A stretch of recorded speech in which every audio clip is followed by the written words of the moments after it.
옛날 한양 인근의 한 시골 마을에 집신을 삼아 나이든 홀어머니를 봉양하던 가난한 총각이 살았습니다. 총각은 집안 대대로 집신을 삼아온 그야말로 집신 장인이라 불리울 만큼 튼실하고 보기 좋은 집신 만드는 재주를 물려받았는데, 하지만 몇 년간 그 고을은 물론 이웃 고을 전체에 흉년이 들자 거리에는 배고프고 굶주린 사람들로 넘쳐났고, 그러하니 당연히 그 좋은 집신도 잘 팔리지가 않았으며, 무엇보다 그 총각 말주변이 없어서인지 장사 수완도 그다지 좋지 못했기에 곳간에는 늘 먹을 양식 대신에 만들어 놓은 집신만 수북히 쌓여갈 뿐이었습니다. 그러던 어느 날 이웃 고을에 경사스러운 일이 생겨 큰 장이 열린다는 소식을 듣게 됩니다. 총각도 집신을 내다 팔 수 있는 좋은 기회다 싶어 옆집에서 소달구지까지 빌려와 곳간에 쌓여있던 집신을 한가득 싣고는 장날에 맞춰 새벽 일찍 집을 나서게 됩니다. 하지만 가는 길에 소달구지가 그만 말썽을 부리는 바람에 장터에는 한참이나 늦게 도착했고, 그러하니 좋은 자리는 언감생심, 장터의 외곽 구석진 자리 하나를 겨우 얻어 집신을 펼쳐놓고 팔기 시작했는데, 하지만 사람들의 왕래도 별로 없던 한적한 곳이라 가져간 집신을 한 켤레도 팔지 못한 채 시간만 야속하게 흘러가고 있었습니다. 이거 참으로 낭패로군. 헌데 순간 지나가던 한 무리의 장사치로 보이는 이들이 다가와서는 그 집신을 들어 유심히 살펴보더니, 허허, 이제서야 제대로 된 집신을 구경하는구려. 그러게 말일세, 이런 시골 마을에서 이 같은 좋은 집신을 보게 될 줄이야. 한양으로 가져가면 큰 이문이 남겠는데. 허허. 여보게, 여기 있는 집신 우리가 다 사겠네. 예? 이걸 전부 다?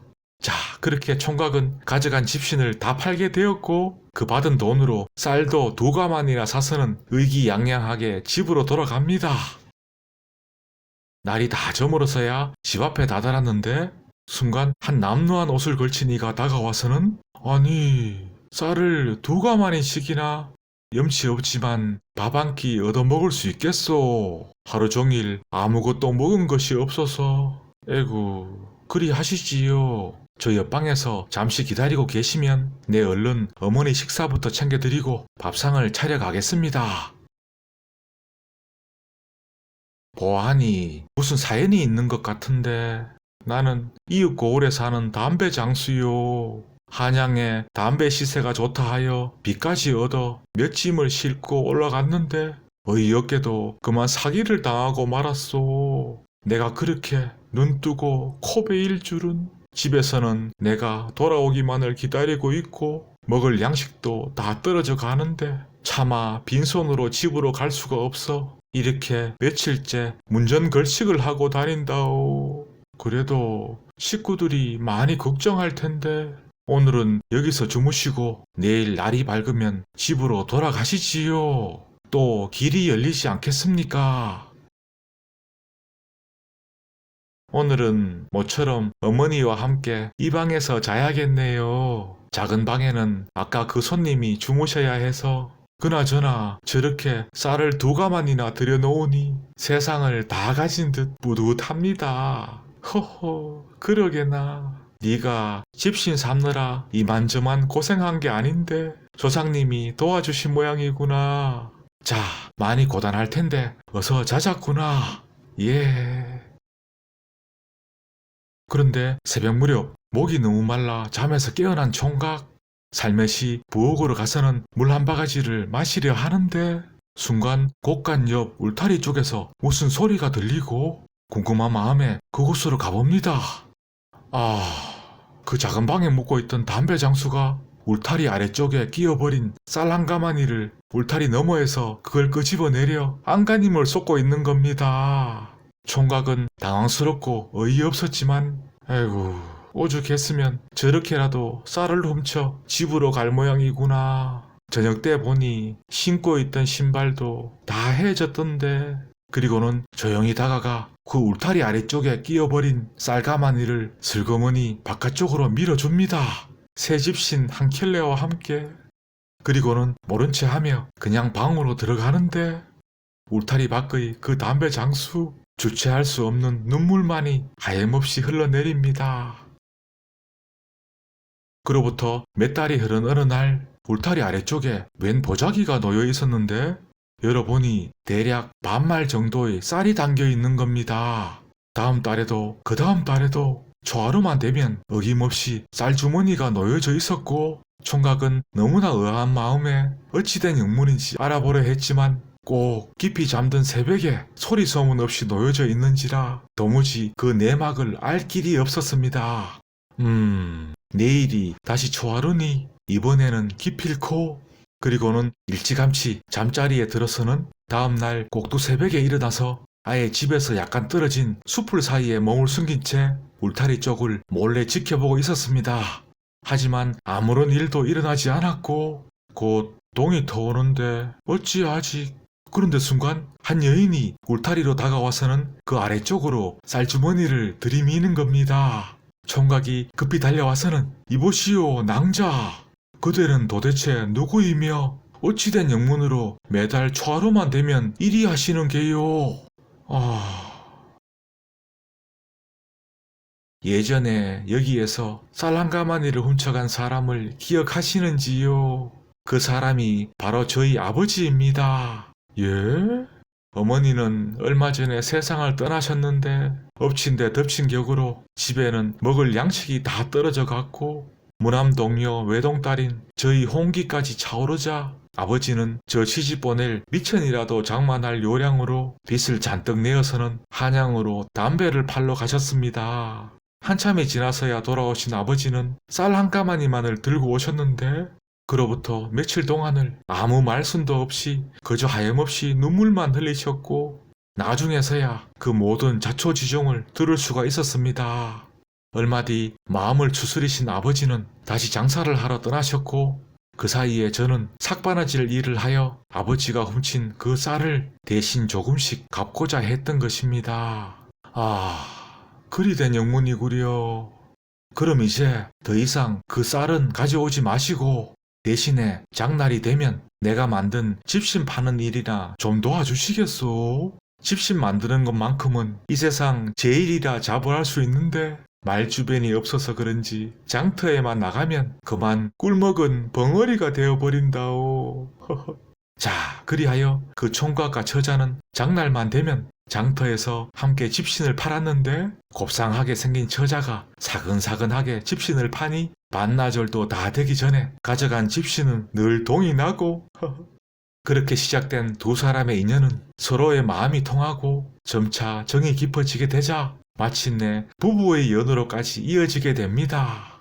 그 후로 세상 제일 가는 집신 만드는 남편의 솜씨와 장터 제일 가는 장사 수완을 가진 부인 덕분에 집안 가게는 날로 풍성해져만 갔고 그렇게 몇 년이 지나자 남부럽지 않을 만큼은 살게 되었습니다. 물론 그 호러머니뿐만 아니라 장인 어른도 더욱 지극정성으로 잘 모셨고 참으로 기막히고 희한한 인연도 다 있지요. 감사합니다. 아니 집신을 왜 저기 걸어두셨는지요? 저 집신은 자네가 그날 울타리 밑으로 건네준 바로 그 집신이라네. 신으시지 않으시고 어찌 저걸 신을 수가 있겠나. 우리 집안을 살려준 집신인데.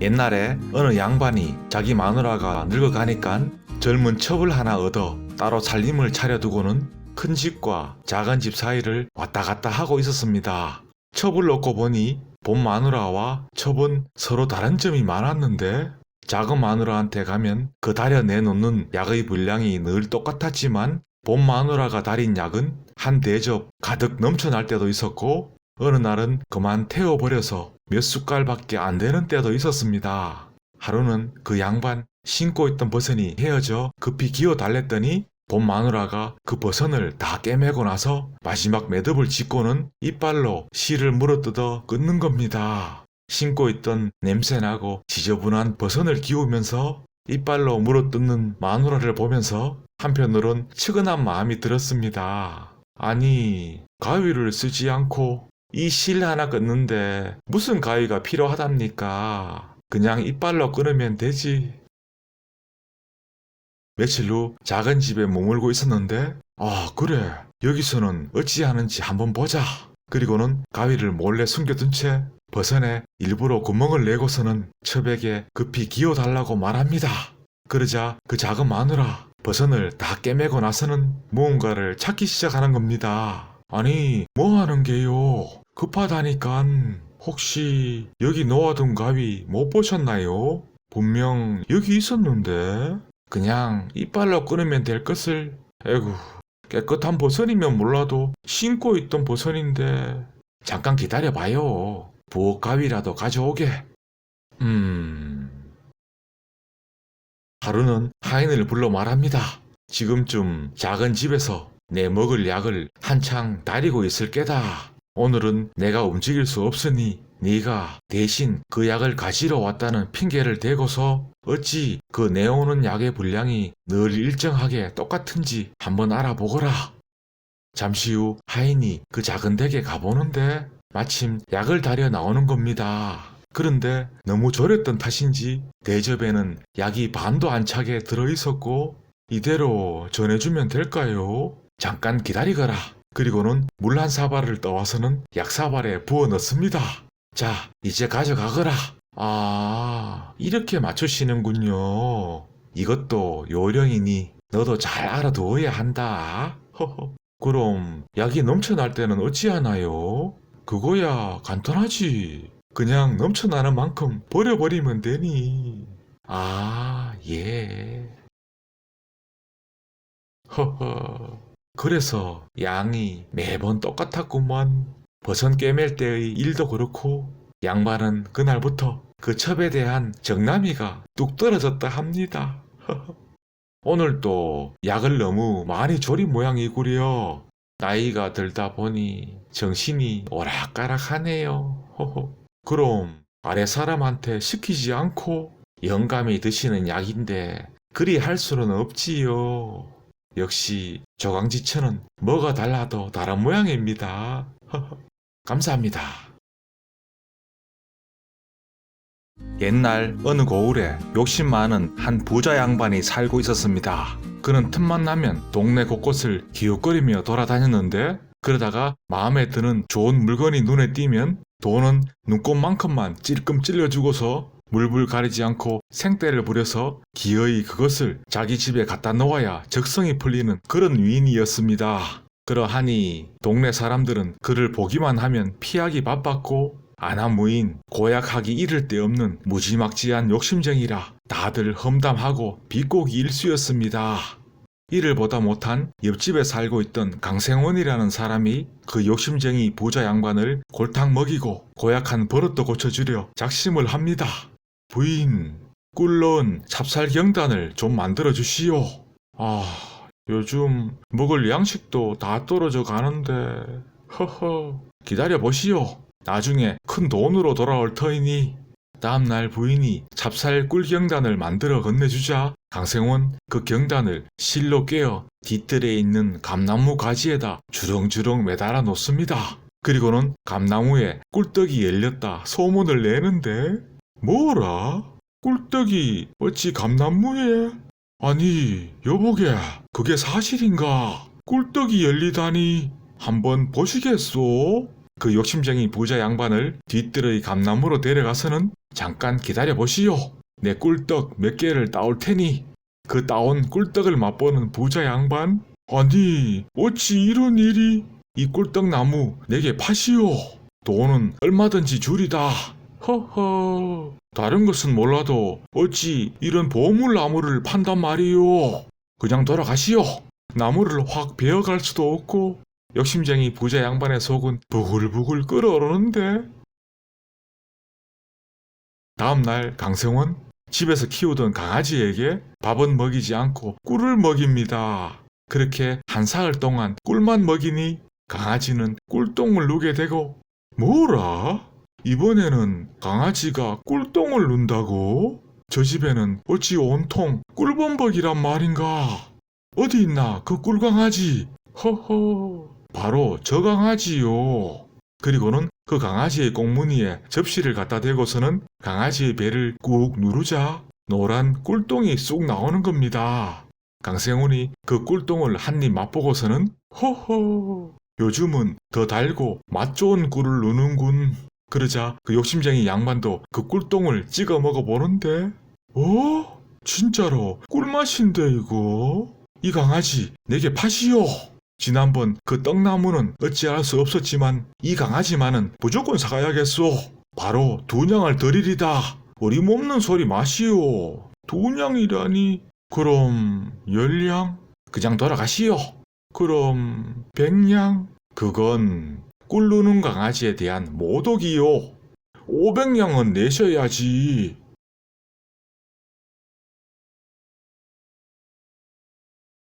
욕심쟁이 양반 그 강아지를 고이 안고서 집으로 가서는 고기와 밥을 잔뜩 챙겨줍니다. 조금 있으면 귀한 손님이 집에 찾아오니 맛나는 꿀 쑥쑥 잘 누워다오. 우리 집의 보물 꿀강아지입니다. 이 강아지는 똥 대신에 꿀을 넣는답니다. 예? 어찌 그런? 욕심쟁이 양반이 접시를 갖다 대고서 그 강아지의 배를 꾹 누르니 꿀똥이 나오는데, 자, 한번 드셔보시지요. 꿀 냄새가 아니라 꿀인내가 진동하는구먼. 허허, 진짜 꿀이니 걱정 말고 드셔보십시오. 손님, 마지못해 한 숟갈 떠먹어 보는데, 이게 뭐요 이게? 그냥 개똥이구만. 기분이 잔뜩 상한 손님은 그대로 떠나가 버리고, 그럴 리가. 그제서야 욕심쟁이 양반도 그 꿀똥을 먹어보는데 뭐야 이거? 무지막지 욕심만 부리더니 꼴 좋습니다 그려? 감사합니다.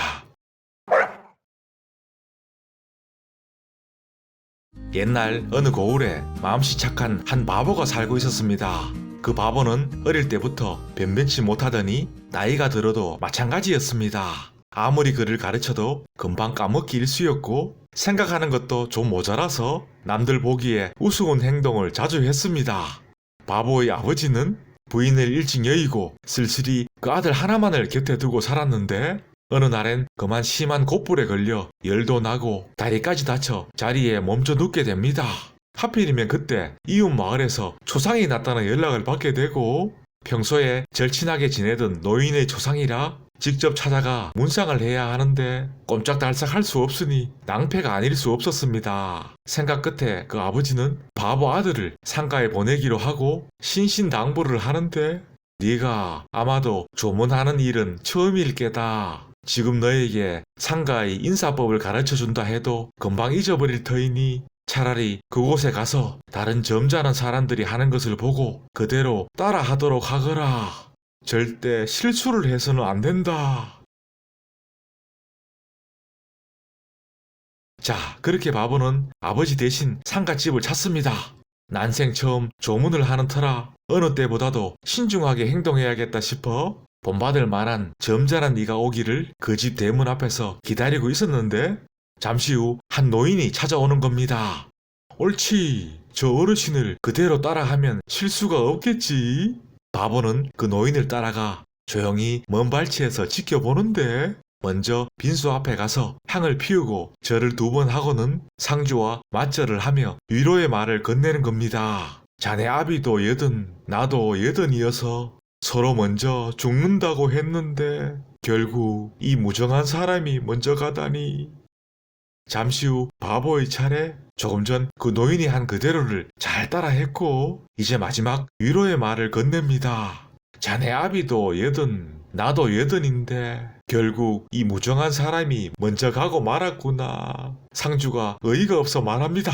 그대는 위신데 이런 자리에서 그런 농을 하는 게요. 저는 이웃 고을에 사는 김진사의 아들인데 농이라니. 네, 그 어르신을 봐서 참겠소. 어디라고 그런 어이없는 망발을. 당장 내 집에서 나가주시오. 바보는 자기가 뭘 잘못했는지도 모른 채 밖으로 나옵니다. 어찌 저렇게 화를 내신단 말인가. 그대로 잘 따라 했는데. 아버지의 얼굴에 먹칠을 한 것 같아 도저히 집으로 그냥 돌아갈 수가 없었습니다. 한참을 그렇게 그 집 마당에서 서성대는데 한 젊은 선비가 문상을 오는 겁니다. 바보가 먼 발치에서 다시금 유심히 지켜보니 상심이 크시지요. 슬픈 일을 당하심에 무엇라 위로의 말씀을 드려야 할지 모르겠습니다. 아, 저렇게 말하는 거구나. 바보는 다시 한참을 밖에서 서성대며 무언가를 생각하는데 이런 일로 아버지를 다시 실망시켜 드려서는 안 된다. 어찌해야 하나? 아, 그렇게 하면 되겠구나. 그리고는 조문객들이 한산해진 틈을 타 다시 들어가서 처음 찾은 것처럼 향을 올리고 절을 합니다. 슬픈 일을 당하심에 무엇라 위로의 말씀을 드려야 할지. 예. 뭐? 상주가 그 바보의 얼굴을 가까이 들여다보니 아까 전에 와서 농으로 망발을 했던 바로 그자인 겁니다. 상주 너무나 어이가 없어 벌컥 화를 내며 말하는데 이보시오. 지금 누굴 놀리시는 게요? 상가의 예절도 모르고 어디서 이런 막대먹은 행동을 하는 것이오? 놀리다니 당치도 않습니다. 이렇게 예의를 다 갖추고 있는데 조금 전에는 80살 된 노인 행세를 하더니 이제 다시 와서 뭐요? 이것이 상주인 저를 놀리는 일이 아니고 뭐란 말이오?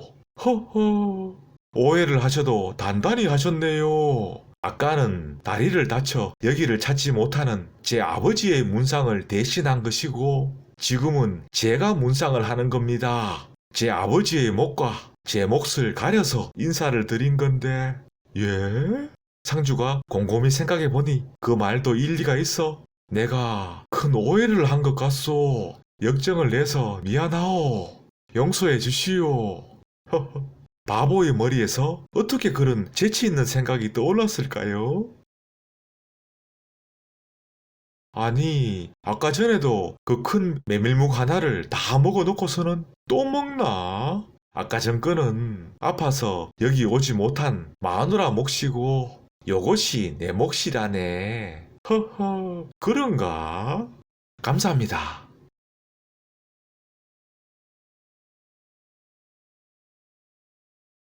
옛날에 한 재상이 있었는데 아이 때 이름이 돌이였고 함께 놀던 친구의 이름은 두꺼비였습니다. 두 사람은 나이가 들어가면서도 어릴 때의 이름 두꺼비와 돌이라 서로 부르며 친하게 지냈는데 부잣집 명문대가의 집에서 고이 자란 돌은 재상이 되었지만 가난한 나무꾼의 아들이었던 두꺼비는 자라면서 눈이 멀어 안타깝게도 장님이 되고 말았습니다. 살아갈 길이 막막해진 맹인 두꺼비는 점치는 법을 배워 점쟁이가 되었는데 하지만 점이 잘 들어맞지 않아 밥벌이도 제대로 하지 못했고 재상은 그렇게 하루하루 끼니 걱정을 하며 사는 친구인 두꺼비가 가여워 늘 챙겨보면서 많은 도움을 주었습니다. 뭔가 제대로 된 길을 열어주어야 하는데 어찌해야 하나. 순간 좋은 묘안이 떠오른 재상. 이 사람 두꺼비 내 말 잘 듣게나. 며칠 뒤에 내가 아무도 모르게 말을 끌고 가서 흥인지문 밖 도장곡의 몇 번째 나무에 메어놓고 오겠네. 집에 와서는 내가 제일 아끼던 말을 잃어버렸다. 소란을 피우고서는 자네에게 가서 그 말이 어디에 있는지 점을 쳐보라고 할 걸세. 그러면 자네가 그 말이 있는 곳을 알려주면 되네. 내 명색이 점쟁이인데 어찌 그런 거짓점을 치겠는가. 언젠가는 하늘의 벌을 받을 터인데 이 친구야 평생을 그렇게 공공하게만 지낼 셈인가. 무조건 내 말대로만 하게. 그럼 자네는 재상댁의 잃어버린 말을 귀신처럼 찾아낸 용한 점쟁이가 될 터이니. 재상인 친구가 이렇게라도 자신을 도와주려 하는데 계속 거절하는 것도 도리가 아니고 더군다나 집안 살림이 어려워 목구멍이 포도청인 마당에 두꺼비 마지못해 그리하겠다 답합니다.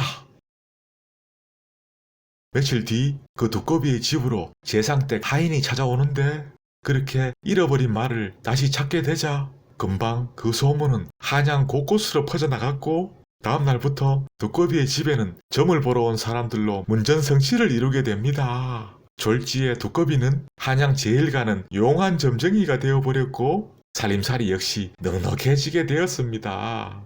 그런데 어느 날 궁에서 임금이 가장 아끼던 옥대가 분실되는 사건이 발생하는데 신하들이 백방으로 그 옥대를 찾아 돌아다녀 보았지만 도무지 그 행방을 알 길이 없었고 궁리 끝에 신하들은 한양에서 이름난 점쟁이인 두꺼비를 불러드립니다. 그렇게 억지로 궁으로 끌려가게 된 두꺼비. 점을 쳐봤자 그 잃어버린 옥대를 찾지 못할 것은 불보듯 뻔하고 두꺼비는 그저 한숨만 나올 따름이었습니다. 한편 그 옥대를 훔친 사람은 서리의 직책에 있는 자로서 그의 어릴 때 이름이 불개였습니다. 그래서 집안 사람들은 그를 불개설이라 불렀는데 용한 점쟁이가 그 옥대를 찾는 점을 치러 궁으로 들어오고 있다는 소식을 전해 듣고는 이거 정말 낭패로군. 그 점쟁이가 내가 범인인 것을 알아낸다면 난 죽은 목숨인데.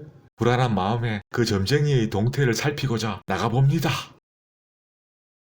궁이 점점 가까워지자 더욱 초조해진 두꺼비. 머릿속이 하얘지고 도대체 뭔 말을 해야 할지, 그렇다고 거짓으로 둘러댈 수도 없고 불가서리로다 불가서리로다 그렇게 중얼대며 탄식을 쏟아내는데 동태를 살피러 나와 이를 지켜보던 도둑놈 불개서리는 그 불가서리라는 말을 불개설이라 잘못 알아듣고 놀라 나자빠집니다.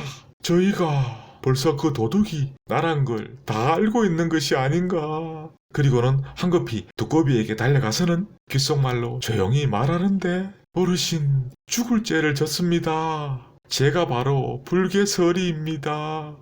어? 무슨... 이렇게 용서를 빌 테니 제발 그 옥대를 훔쳐간 범인이 저란 것만은 말씀하지 말아 주십시오. 노름으로 가진 돈을 다 탕진하고 눈이 뒤집어져서는 그만 집에는 양식이 다 떨어져 며칠째 굶고 있는 처자식들이 기다리는데 그 옥대를 궁궐의 동쪽에 있는 정자 옆 수풀 속에 숨겨놓을 테니 제발 이놈의 목숨만은 살려주시고 그 있는 곳만 말씀드려 주십시오. 그리함세. 또 희한하게 그 잃어버린 옥대를 찾은 두꺼비. 임금이 감탄해하며 허허, 내 직접 그 용한 점쟁이를 만나서 상도 내리고 더불어 그 신통력을 한번 시험해봐야겠다. 잠시 후 들게 하라. 두꺼비 이제는 임금 앞에까지 불려가게 되는데 이를 어찌합니까. 어쩌다 보니 어설프게나마 용한 점쟁이가 되었고 또 어쩌다 보니 우연히 그 옥대를 찾은 건데 네가 그처럼 용하다니 그저 놀랄 따름이구나. 하지만 너의 신통함만으로 그 옥대를 찾은 것인지 어떠한 꼼수를 부렸는지 확인할 길이 없으니 내 직접 문제를 내어 시험해 보겠노라. 만약 그것을 맞춘다면 진정한 신통력으로 인정하여 크나큰 상을 내릴 것이나 그러지 못한다면 조정과 짐을 능멸한 죄로 죽음을 면치 못할 것이다. 예? 과인이 조금 전에 어떤 물건을 숨겨놓고 왔느니라. 그 숨겨놓은 물건이 무엇인지 또한 어떻게 숨겨놓았는지 알아맞혀 보거라. 아, 두꺼비는 속으로 내가 이제서야 그 잃어버린 말을 찾은 거짓점에 벌을 받는구나. 극기야는 눈물을 쏟아내며 말합니다. 이놈 돌, 너 때문에 이제 두꺼비는 죽게 생겼다. 두꺼비를 살려다오. 이놈 돌아. 그러자 그 임금 자지러지게 놀라고 진정 너는 하늘이 내린 신통력을 가졌구나. 예? 과인이 조금 전에 숨겨둔 것이 바로 두꺼비였다. 그 두꺼비를 움직이지 못하게 큰 돌로 눌러 놓았는데 네 말을 들으니 아마도 그 두꺼비가 돌에 깔려 죽을 수도 있겠구나. 여봐라, 당장 후원 담장 아래로 가서 그 돌을 치우고 두꺼비를 살려주도록 하거라. 임금에게까지 칭찬받은 그 두꺼비의 명성은 이제 온 나라로 퍼져나가고 돈이란 돈은 다 두꺼비의 집에 쌓이는 것 같았습니다. 이듬해에는 욕심 그만 부리고 점치는 일도 그만두고서 편안하게 남은 여생을 잘 마무리했다 합니다. 참 희한한 삶도 다 있지요. 이 모든 게 다 도리 자네 덕분이네. 나 때문에 죽게 생겼다고 말할 때는 언제고. 자네 앞날이 일이 될 줄 내 진작 알았네.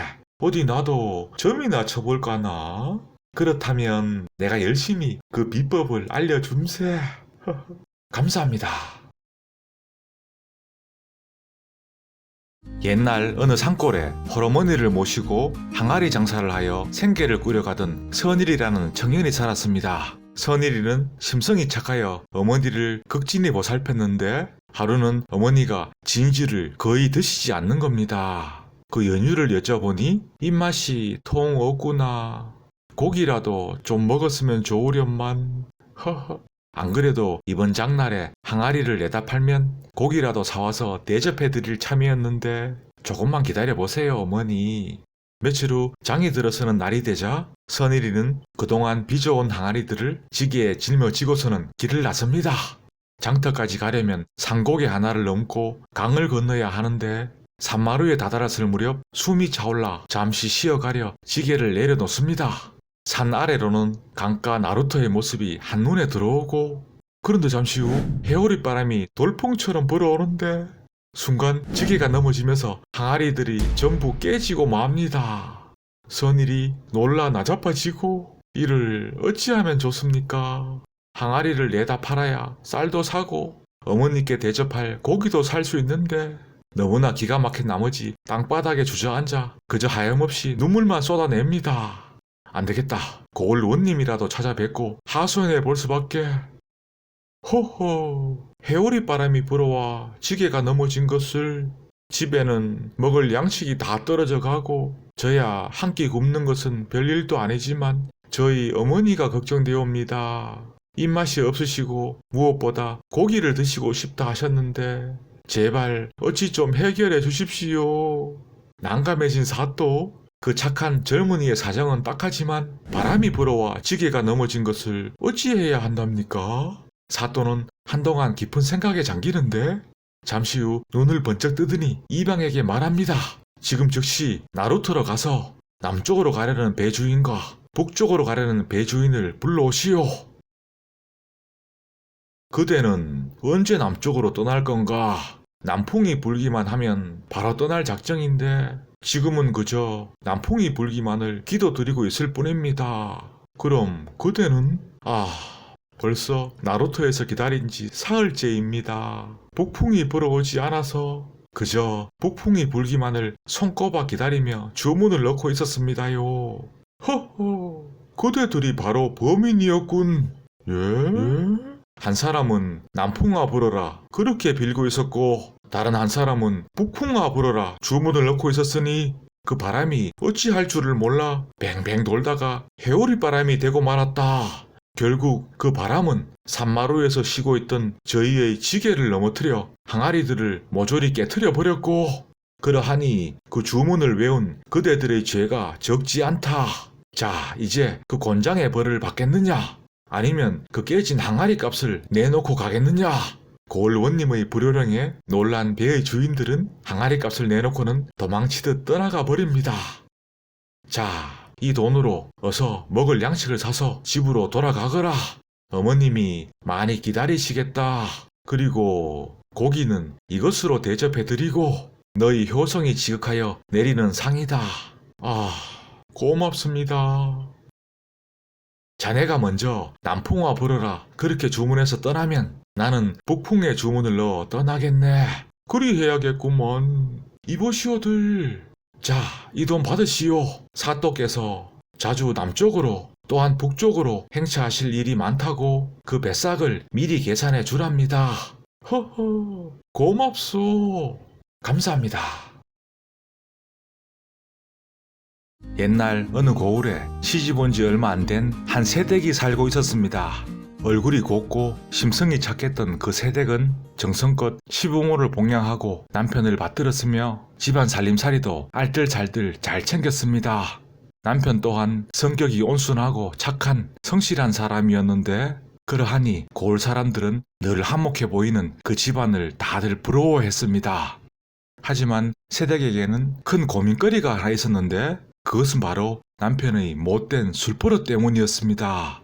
평소에는 온순하고 말없이 착하기만 한 남편이 가끔 술만 마셨다 하면 무섭게 변해 아내를 때리고 나서야 잠자리에 드는 겁니다. 남편 다음날 아침에는 어김없이 내가 또 미쳤구만. 죽을 죄를 지었소. 그렇게 울고 있는 부인에게 용서를 비는데 어느 곳에도 하소연할 길이 없었던 세댁은 그저 속만 새까맣게 타들어갈 뿐이었습니다. 며칠 후 그날은 특히나 남편이 술에 많이 취해 돌아왔는데 몸도 제대로 가누지 못할 만큼 그야말로 인사불성인 상태였습니다. 세댁 겁이 덜컥 나서는 황급히 뒷문으로 달아나고 길모퉁이에 우두커니 서서 남편이 골아 떨어지기만을 무작정 기다리고 있자니 서글픈 마음이 북받쳐 눈물이 앞을 가립니다. 순간 한 스님이 지나가다가 아니 무슨 영문으로 날이 벌써 어두워졌는데도 집으로 들어가지 않고 그리도 서글피 울고 있는 것이요. 스님. 그리고는 자초지종을 얘기하는데 스님이 그 사정을 다 듣고서는 한동안 뚫어지게 세댁을 쳐다봅니다. 내가 시키는 대로 해보시구려. 집에 들어가거든 여름에 문에 치는 대나무 발을 찾아서 남편 앞에 내놓으시오. 그 대나무 발로 몇 대 맞으면 모든 것이 풀리게 된다오. 예? 뭐요 이건? 잘됐구먼. 그리고는 남편 그 대나무 발로 부인을 사정없이 내리칩니다. 몇 번을 그렇게 때리고 나서는 평화로운 얼굴로 잠드는데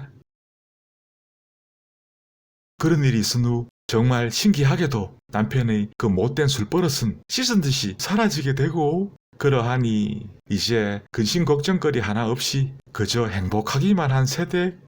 한참의 시간이 흐른 어느 날 한 스님이 탁발을 왔는데 세댁이 자세히 보니 예전의 바로 그 스님인 겁니다. 너무나 반갑고 고마운 마음에 쌀 한 바가지를 시주하고서는 스님 덕분에 다시 이렇게 행복해졌답니다. 허허, 잘 되었어. 그런데 스님, 무슨 연유로 그날 저에게 대나무 발로 맞으라 말씀하셨는지요? 부인의 남편은 전생에 그대 집에서 일하던 소였소. 그런데 부인이 그 소를 이뻐하면서도 장난삼아 무심코 대나무 해초리로 때렸는데 소였던 남편은 그게 무척이나 괴로웠던 겁니다. 그런 인연으로 다시 이 생에서 만났으니 지금의 남편이 그대를 좋아하면서도 자꾸만 때렸던 것이요.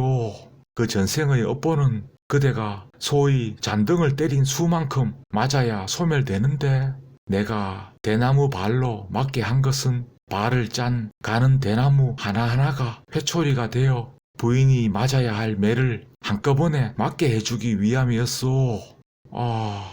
고맙습니다, 스님.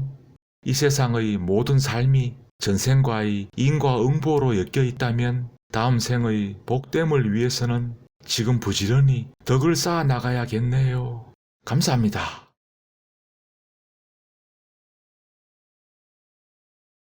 옛날에 고개 하나를 사이에 두고 윗고을에는 박영감이, 아랫고을에는 강영감이 살고 있었습니다.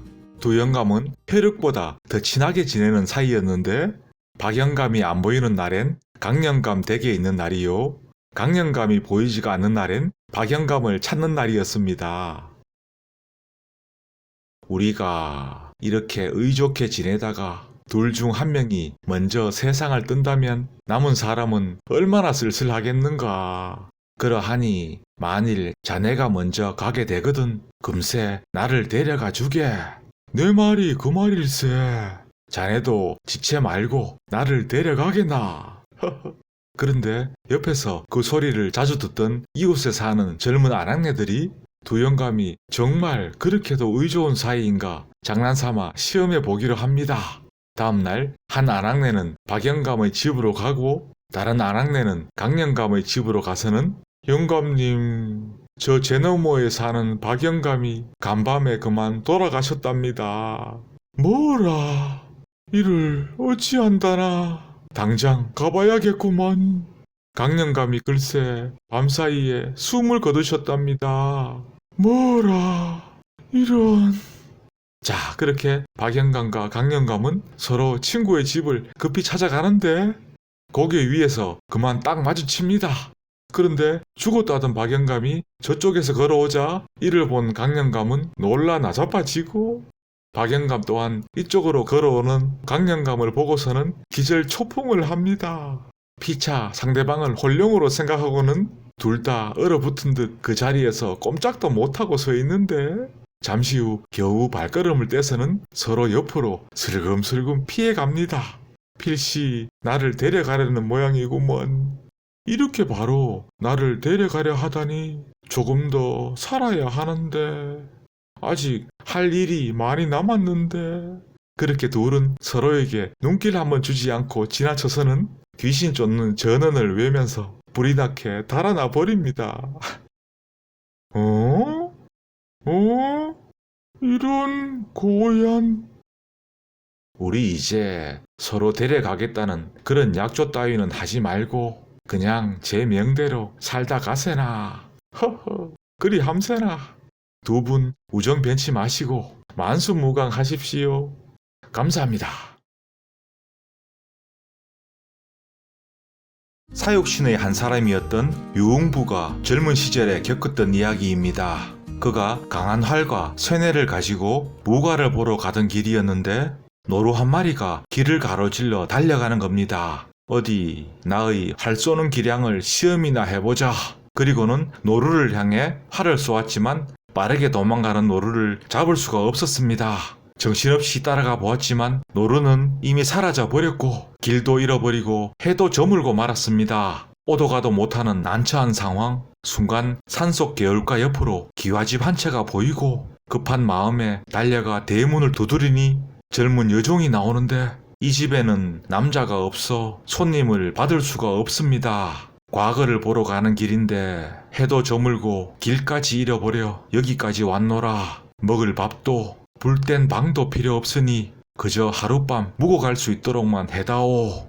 젊은 여종이 안으로 들어갔다가 한참 뒤에 다시 나와서는 유공을 바깥 사랑채로 안내해 줍니다.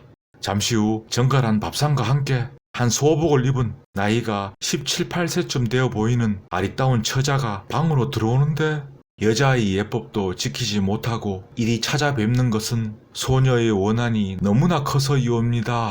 무슨 사연이라도 있는 것이요.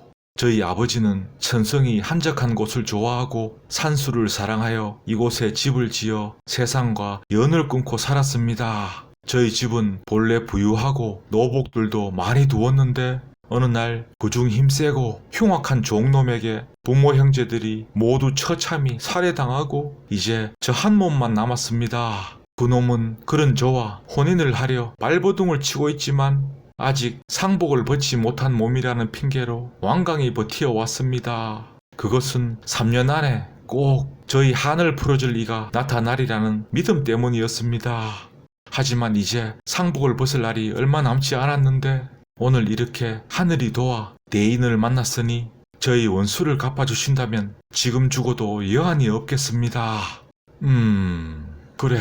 놈은 지금 어디에 있어? 산 아래에 머물다가 매일 밤이 깊어지면 뒷문으로 들어와 저희 동정을 살피는데 이제 곧 찾아올 시간이 되었습니다.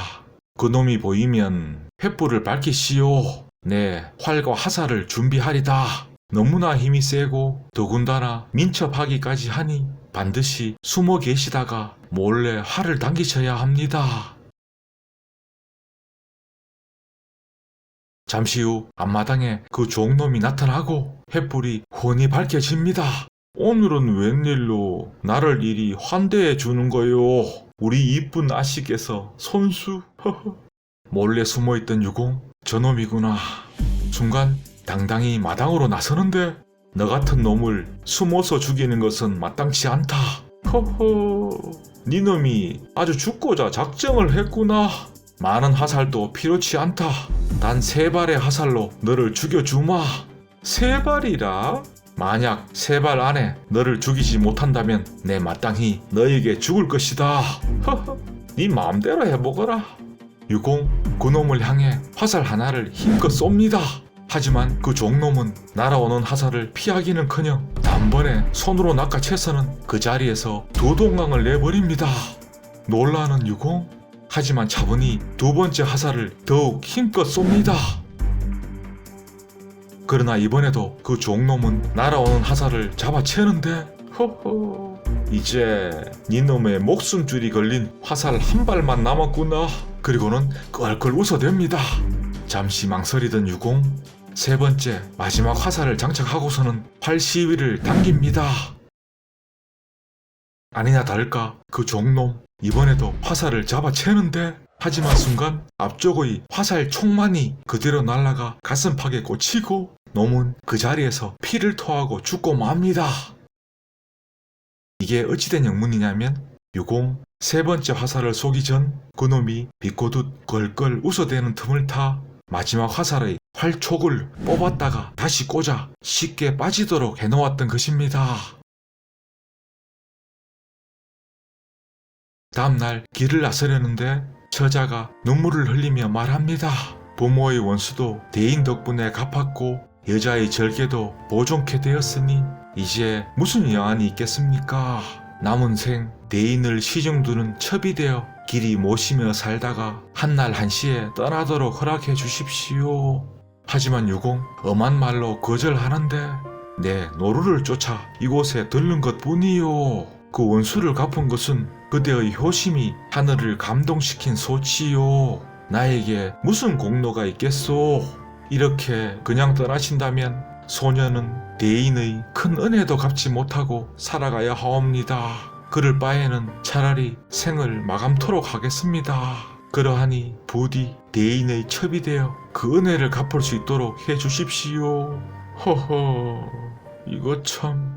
유공 한참을 망설입니다. 그리고는 사람이 서로 아끼고 사랑하는 것이 어찌 꼭 부부여야만 하겠소. 남매의 연을 맺어도 그 은혜와 의리가 온전할 수 있는데 어찌 생각하오. 자, 그리하여 유공은 과거를 무사히 치르고 그 의매를 데리고 고향으로 돌아가서는 좋은 배필을 골라 혼인시키게 됩니다. 훗날 유흥부가 사육신 그 절의를 세울 때 의매도 따라서 통곡하고서는 스스로 생을 마감하였다 합니다. 감사합니다. 옛날에 한 게으름뱅이가 살았습니다. 그는 떡 장사를 하다가 쫄딱 망하고서는 집 밖으로 한 발자국도 나가지 않고 하루 종일 방구석에서만 뒹굴었는데, 한 달에 겨우 한 번 세안을 했으며 뒷간에 가는 것도 귀찮아 방에 있는 요강에다가 똥오줌을 쌌습니다. 그러하니 밭일과 집안일은 부인이 다 도맡아 했는데 그 부인 남편을 볼 때마다 속에 천불이 납니다.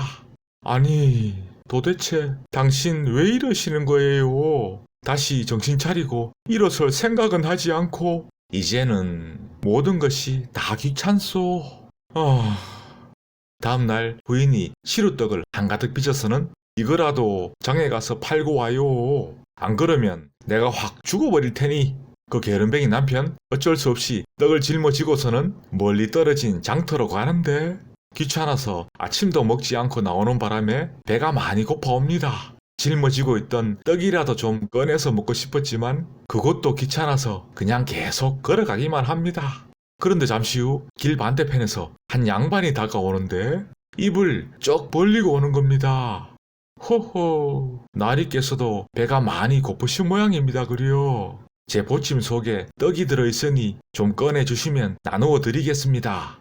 허허, 배가 고픈 게 아니고 가끈이 늘어진 것을 다시 여기가 귀찮아 이렇게 이을 올리고 가는 것이라오. 손 한번 까딱하면 그 가끈을 고쳐낼 수 있겠구먼. 내가 그동안 저렇게 살아왔구나. 그제서야 정신이 번쩍 든 남편은 허리띠 바짝 졸라매고 다시 장사도 시작하고 그렇게 열심히 살았다 합니다. 게으름뱅이가 더한 게으름뱅이를 만나 깨우친 셈이네요. 감사합니다.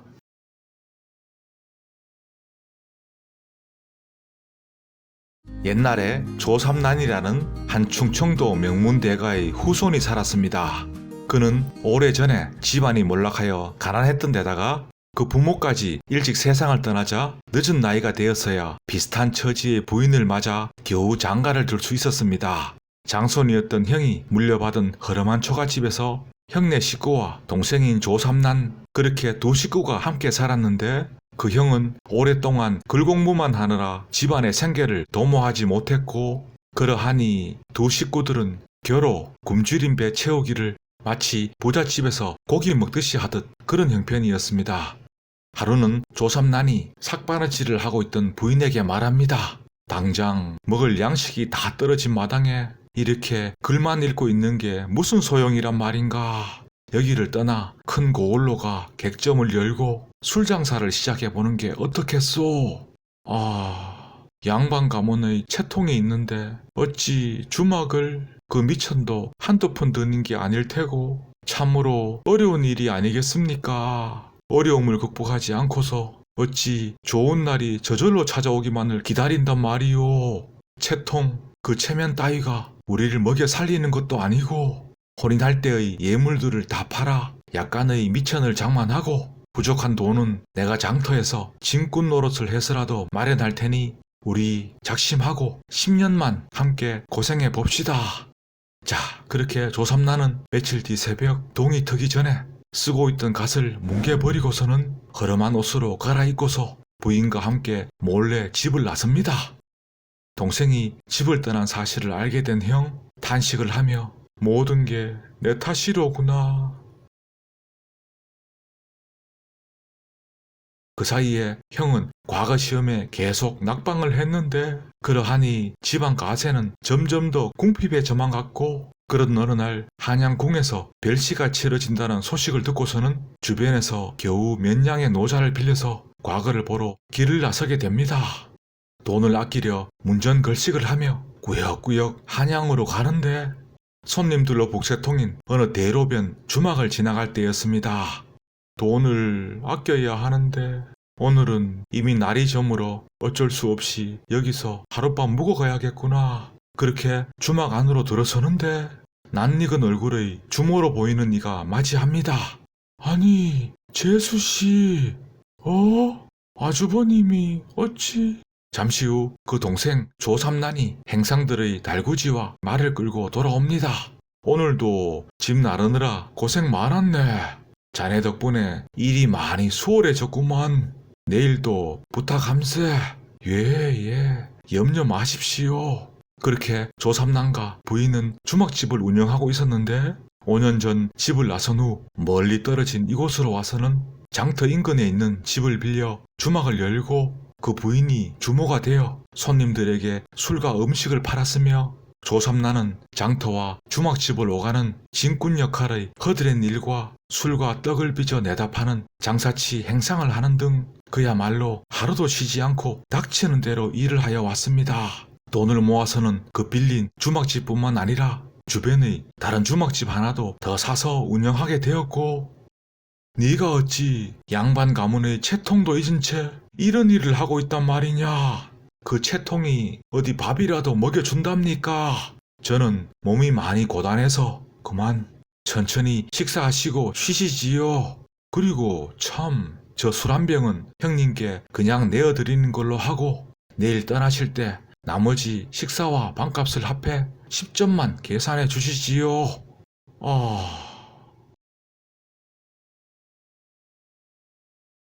그 형은 여전히 과거 시험에 계속 낙방을 했으며 집안 가세는 더욱 기울 대로 기울어 그야말로 식구들이 전부 길거리에 나앉을 판이 되고 맙니다.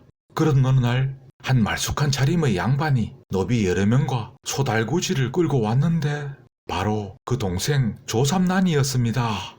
제가 지금까지 번 돈이 수만금은 좋게 되옵니다. 그 돈으로 저 아랫고을에 2천석 필지의 땅을 마련했고 1,000석의 땅은 형님 이름으로 올려두었습니다. 그리고 대궐 같은 기와집 2채도 지어 놓았고요. 형님께서 조금 더 큰 집에 저는 그 옆집에 살 요량입니다. 저희 주막집을 찾아오셨던 지난날 많이 섭섭하셨지요. 그와 같이 모질게 살지 않았다면 어찌 오늘 같은 좋은 날이 찾아왔겠습니까? 자, 그렇게 그 형은 식구들과 함께 동생이 마련해준 대골 같은 집에서 호의호식하며 잘 살았는데 하루는 동생 조삼난이 찾아와 말합니다. 이제 한평생 먹고 살 걱정은 덜었으니 저는 오늘부터 다시 우리 가문을 일으켜 세우고자 작심하고 10년간 과거 공부를 할 참입니다. 이제는 편안히 살 수 있는데 그 어려운 길을 다시 어찌 어려움을 극복하지 않고서 어찌 명문 가문의 그 좋은 날이 저절로 찾아오기만을 기다린답니까? 자, 그렇게 조삼나는 다시 10년간 오로지 과거 글 공부에만 열중했는데 그 결과 과거에도 급제하고 훗날에는 그 벼슬이 홍문관 교리에까지 이르게 됩니다. 그는 영조 때 사람으로 그 자손들은 대대로 부자로 살았으며 벼슬도 떨어지지 않았다 합니다. 우리는 고작 해야 작심삼일인데 저 양반은 참으로 대단하구먼. 허허, 그러게요. 감사합니다.